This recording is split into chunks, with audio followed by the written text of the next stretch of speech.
Hi everyone, welcome to the latest Sport in Life and Time Form Saturday racing preview. It's a big one, the Betfair Chase at Haydock, and we've got good action at Punchestown as well. We're going to go through the feature action in depth here. I'm Ben Linfoot and I'm joined by Kieran Clark from Time Form and Matt Brocklebank from Sport in Life to discuss events at Haydock and in Ireland as well. Welcome along, gents. Betfair Chase, we've got 4 video clues, plenty to go through. And Matt, the big talking point, well, one of the big talking points is Grey Dawning. Now, he's not top of the shop on time form ratings, which we're going to get on screen now, but he is the horse in the race with probably the most potential.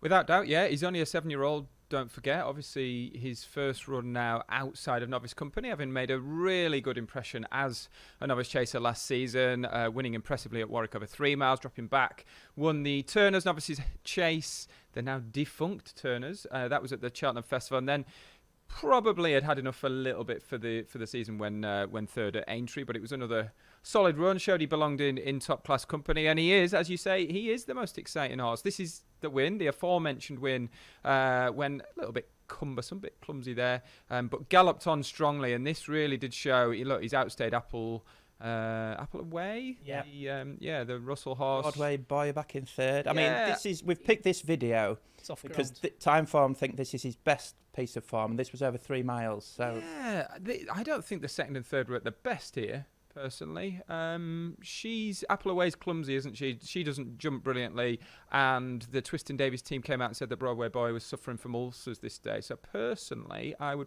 put a little bit of a question mark over that form. I don't think that was his strongest form. I think his strongest form was beating Ginny's Destiny at Cheltenham. Now, I don't really like the argument of, Ginny's Destiny was beating the Paddy Power, last weekend. He wasn't fit last week.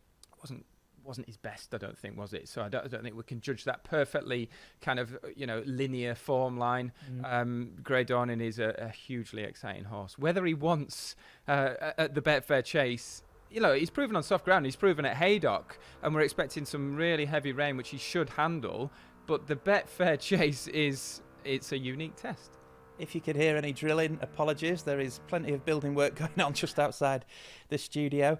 Kieran, Grey Dawning isn't top rated on time form figures. That honour goes to Ahoy Senor, who is 181, and he's got that X for jumping fragilities. Yeah, so his 181 comes from when he got chinned by Shishkin a couple of years ago at Aintree, and then he looked right back to his best this day as well. This is when he got beat by Jerry Colomb in the spring this year. They didn't go much of a gallop this day, but he does strike me as a spring horse. He seems to really come alive when the ground gets a bit quicker. Now, he made a really encouraging comeback in the old run. He was trying to shoulder a mark of 179 that day. I think it was. Was it 169? 169, 169, yeah. And he ran really well. He should have won. He didn't get the best of rides. Is that not the story of this horse's life? That's such a frustrating horse, isn't he? The talent's there, but I was looking at his record since coming out of novice company in open races. He's won a Cotswold Chase. That's it from 13 starts. Although that was maybe a bit of a similar race to this one in a way, exactly the same distance. He can't jump. Probably the same This is a sort grade of one. ground. This is a grade one. That's why he has that X on his rating. He can't jump, Scoop. Yeah, he's a funny horse, Ahoy Senor. Catching him right is key, very hard to catch right, yeah. It could all fall for him on Saturday. And he's unlike Grey Dawning, he's had a run. Grey Dawning was entered in. And that could be key. He was entered at Carlisle. He was entered in the Charlie Hall. He obviously didn't run because of the ground. He'll have no ground fears tomorrow. Grey Dawning. It's going to be very, very soft with all that range. A horse who hasn't had a run is Royal Pagaille, who's coming off the back of a setback and a long time off the track. But he did win this race last year, Matt, in good style, and he's a bit of a Haydock specialist. Very much a Haydock specialist. He's won 5 times for Venetia Williams. 4 of them have come at Haydock, all of them on soft ground. Here he is winning last year. And it could be a similar story, couldn't it? Braveman's Game was obviously short price favourite this day, and he just got outstayed. It, like I said before, it is such a brutal test. Like, they're going, they swing for home on that final bend, and they're going 30-odd mile an hour. And they're really getting rolling, and they've still got 4 fences to jump. It's such a 3 mile 2 in bottomless ground test as well. Yeah. And just think about the driving rain that we've got forecast tomorrow as well. It is going to be really grueling. It's going to be quite a sort of Yeah, it's not to every horse's taste, is it? We've got horses for the King George, we've got horses potentially for the Cheltenham Gold Cup. Now, obviously, Grey Dawning, they do think that this could be a potential Cheltenham Gold Cup horse, but I think you could almost say he could be a Cheltenham Gold Cup horse and not win at the weekend because it is such a strange race. I think he'll win the King George. Yeah, I think I think one firm was dangling 8 or 10 to 1 even still for the King George Grey Dawning. Now, if you do think he's going to win on Saturday, he's going to be a very short price for Kempton. I think. Just touching on Roper Guy, this time last year, Venetia was banging winners in left, right, and centre. Now she's not quite in the same form this time around. She's had a couple of winners, I think. A lot of that might be to do with conditions. Yeah, possibly. Yeah. One winner this autumn, I think, from 15, 16 runners. That's something to bear in mind. But he'll definitely be on the scene. He's 10 now. Does have to. He's now a veteran, but he'll definitely be on the scene. But that's kind of reflected in his price. He's number 2, 4 to 1. Let's talk about how this could be run because tactics could be all important. We'll get the time form pace map up to discuss this. Kieran, there looks to be a fair few who might go forward. Yeah, there'll be no hiding place here. The real whacker goes forward. Hewick will probably go forward. The ground's probably scuppered his chance. If the rain doesn't come, he'll be bang on the scene. But bigger fences at Haydock than elsewhere as well. That could be to his detriment. I think a high senior will be ridden aggressively. Yeah, they rode him cold.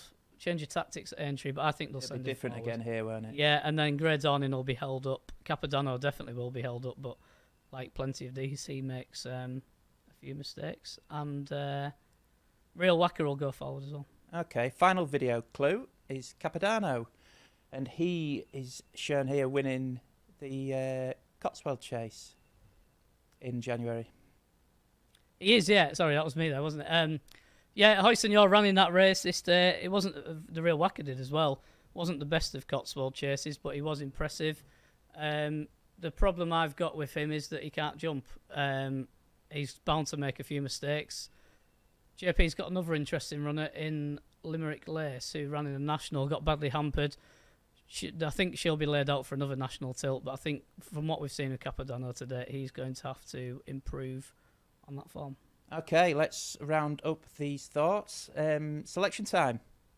Matt, what do you fancy in the Betfair Chase? I fancy Royal Pagaille. I know Venetia's not absolutely on fire, but chasers first time back this time of year tend to be sort of in good shape. He's such a Haydock specialist. I think he will outstay them. I'm a little bit worried about some of the others. I think it's all about the top of the market, to be honest.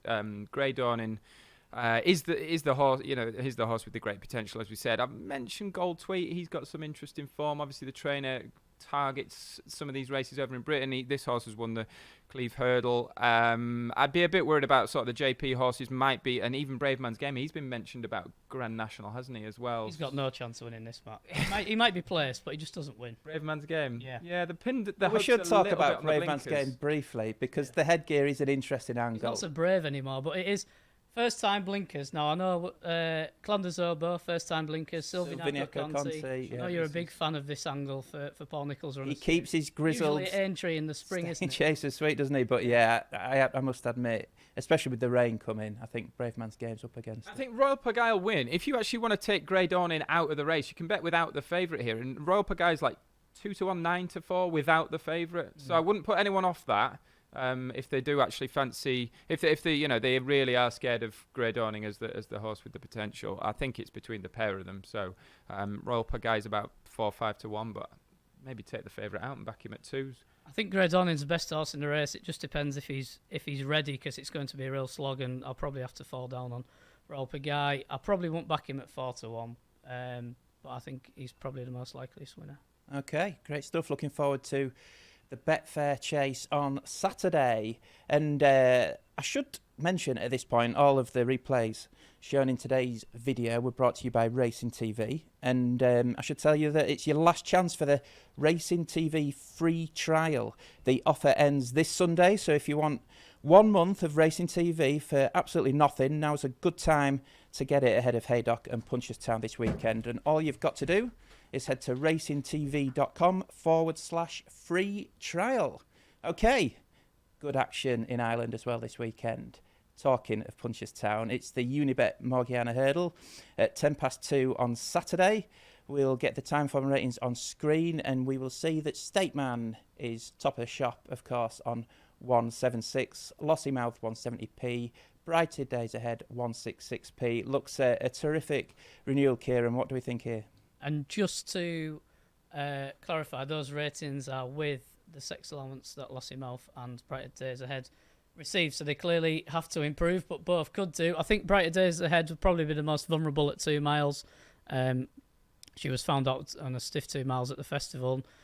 Punchestown, they have 2 tracks. They'll be on the inner track. It's really sharp 2 miles, and I think that'll be a negative for her. So I think it's between the Willie pair, and it just depends who's going to be fully tuned up. I think Stateman's probably going to be hard to beat, but I'm really intrigued that Lossymouth runs here because she looked a real deal when she won at Cheltenham. I was on the Cheltenham panel with Rich Ritchie just before the festival, and I tried my best to convince him to run her in the champion hurdle, but he said this was always going to be the year that they stepped her up into company against the males. But on form, I think Stateman's going to be pretty hard to beat. Pretty boring selection, but he's probably going to be the best hurdler in Ireland again before we head to the festival in March. Yeah, she still has a bit to find, Lossymouth, with a stablemate, doesn't she, Matt? She was impressive though, both times. Quite a bit, I'd say, yeah. They do have to come up to his level, don't they? He sets the bar. Yeah, he's odds on for very good reason. I think he's 5 from 5 at Punchestown. I know she's unbeaten as well at Punchestown. Something's got to give, but Paul Townend stays loyal to State Man, who has been an absolute rock of these past few seasons, doesn't he? It's just like John Durkin on Sunday. I think the market vibes just before the off will be very crucial because that yard tends to know. The market tends to know with that yard, should I say. But just to quickly mention the John Durkin as well, we got Galopin de Champs, Factor File, Fast or Slow. That's an absolute belting race on Sunday, and I think Fast or Slow might be the one who's most ready to capitalise on that. Yeah, terrific race. Terrific racing in Ireland this weekend at Punchestown. Ballyburn's chasing debut as well, which we're all looking forward to. Right then, time has pretty much beaten us, but we'll just finish off with the best bets for the weekend. Kieran, I'll come to you first. Yeah, last race at Haydock, 3 mile 2, 3 mile 3 handicap chase to win the card. It might rain all day, so this could end up for finisher job, but I quite like Limilos in this top weight for Dan and Harry Skelton. He's a previous winner of the race that was the Hennessy that seems to change its name every year. He ran okay in a national to a certain point without staying, and he blew up at Cheltenham on his return in what looked a good race. Senior Chief won that race, I think. Ferry de Bromheads. He briefly looked a threat and he blew up. It seemed like a means to an end, and Skelton usually tends to target this card. He's got Doyen Quest turning out quickly in the big race that used to be the fixed brush, the 3 mile handicap. 6-1 Lamilos, he'll do for me, Scoop. Lamilos for Kieran. Where are you going, Matt? Well, I like Pepe Lamoco in that same race, actually, but he from the same Cheltenham race. The same Cheltenham race. I thought he was going really well when he hit the third last, and he's probably a bit better than he shaped there. He might just want 3 miles on soft ground, so keep an eye on Pepe Lamoco. The best bet is Fine Casting for me. Ben Paulin's first time back. This is in the 1:15 at Haydock. He's got course-winning form, and he's actually slipped to a mark £4 lower than for that success. It was a couple of years ago now, just towards the end of 2022. But Fine Casting, he's been chasing. It didn't quite work out, but it did show that he's still got the engine. He's still capable on his day, and now he's back hurdling for his first run of the season. Pauling going really well, so Fine Casting for me. Great stuff. Lamilos for Kieran, Fine Casting for Matt. The best bets this weekend. Lots of action everywhere. Enjoy the Grade 1 action at Haydock and at Punchestown. We'll be watching it here, and we'll be back again next week to preview the Coral Gold Cup at Newbury.